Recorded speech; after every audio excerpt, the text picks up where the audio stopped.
This is the Tesla Model 3, and lots of people want to know where's the location of the tire repair kit.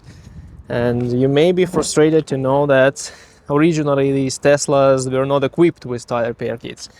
You may look for it in here or in here. So there are some places where you can put the tire repair kit, but before you put it there, you need to buy it.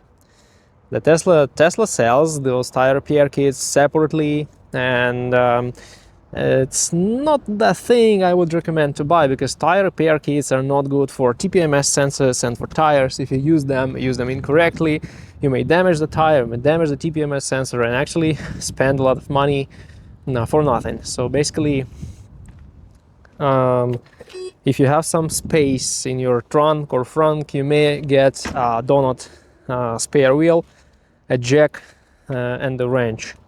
So this is what saves you from emergency situations and from waiting in those emergency situations for hours for all the side assistance to arrive.